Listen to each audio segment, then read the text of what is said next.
So with our lovely Mr. R, ready? We are going to practice a little bit with some leave-its. So leave-its, for example, are going to be things that are always off limits. Some folks have done leave-its as in leave it alone and then go grab it.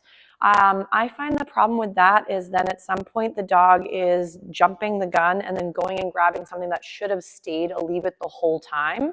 And because they were a bit confused, they're still going for the no-no or leave-it item.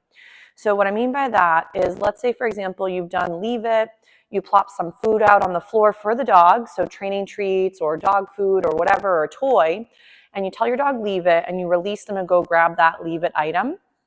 The problem with that dynamic is then at some point when you say leave it another time, it means to go eventually go and play or engage, oh my goodness, or consume that item. Good sneezes, sir.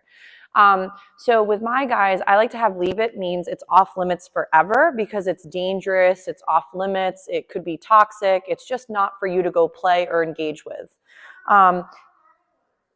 Okay, 1 second, Ebba, you're gonna have to just hang out for one moment. So when it comes to Mr. R, leave-its, for example, should be things that are always a no-no. So it could be trash items, household items. Maybe it is, I don't know, some item on the floor that's dangerous, like an acorn. So we would want to make sure that if you ever wanted to do instead a wait behavior and then release your dog to grab their food dish or that toy or that item on the ground like a dog chew or a treat, then the wait would be perfect for that scenario. So for the leave-its, I'm just going to grab some of my trash. He can hang there for a second. So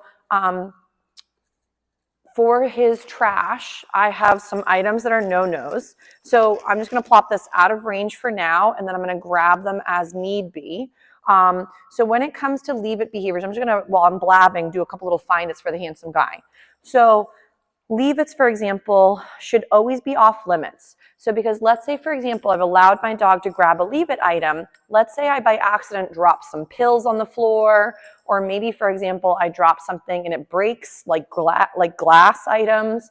If I were to say leave it, and my dog thinks, well, eventually mom's going to let me go to go check it out and go gobble it up, I might as well go now. So I would highly recommend make leave-its, yes, all about not checking out the item, and for leaving it alone, we are getting our paycheck for doing so. You also want to be careful about how you sound when you're doing your leave-its. So we tend to become louder and more grouchy sounding when we're trying to put our words into a very good point of don't do that. The problem with that is your dog won't realize you're upset at what they're about to do or what they're doing. The dog is going to think you're sort of upset with them or trying to scare them. So remember that, well, hold on, Ebba, I gave you just one for now. So we want to make sure that leave-its for always are things that are no-no items. Just watch your show for just a moment, Hippo. Mommy's not getting you one right now, okay? So for Mr. R, we're going to go ahead, and what I like to do is I like to have, let's say, a no-no item be something that's always off limits.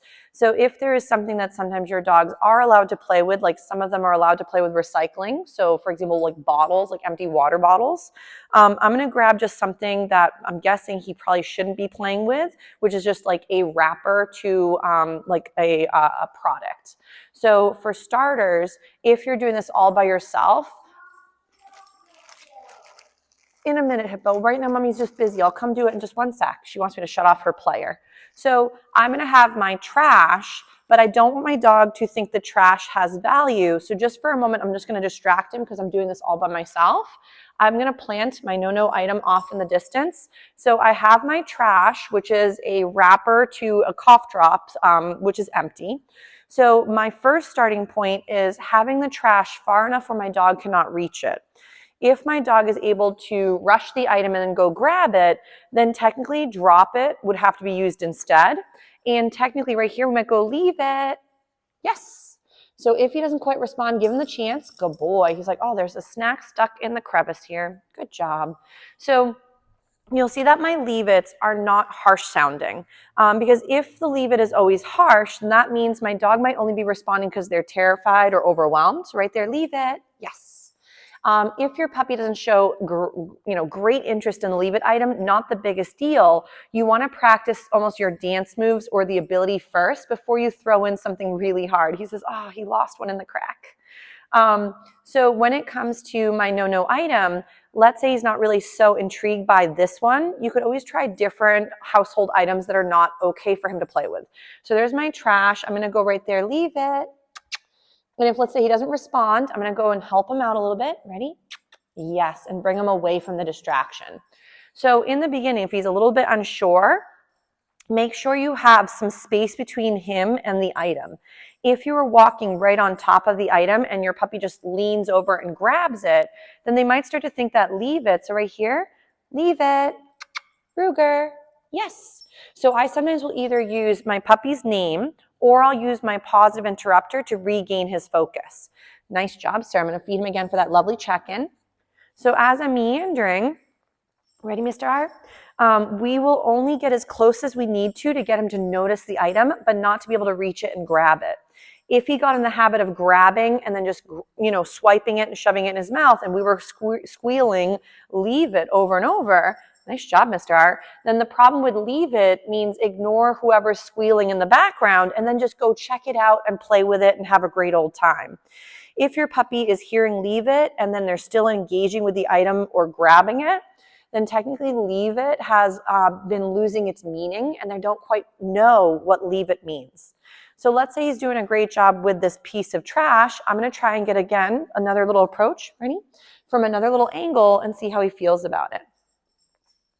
So again, we're going to sort of bring him, he's like, lady, I like this side better. So I'm going to bring him closer to the item right here. Leave it, Ruger. Yes. So he was hoping he could poke it with his little toe, but I'm trying to get him to think there's value in not going and engaging with that no item. So again, we're going to sort of pass by it, see if he notices the thing. He says, I don't really care. I'm just going to look at the toys that are stuck on the shelf again. Nice. So let's say he did a really great job with that item. Ready? I'm just going to go do a little find it just for a second, get him distracted so I can take away my trash. And then I'm going to try a different piece of trash and see how he does. So for some dogs, they're very intrigued by paper products. So for example, like, tissues and then other household items. But in just a minute, you can push the button on the side real quick and then I'll be over in a little moment, but it's okay if it's on, it can shut off later. So for Mr. R, with the tissues, I wouldn't go ahead and drop them right next to him if that's really hard. I'd want to go ahead and set them off to the side and then work them that way. So here are the tissues. We're going to go leave it. Yes. And then feed for that response. He's like, lady, I'm going to find the find it's I didn't notice earlier. Good job.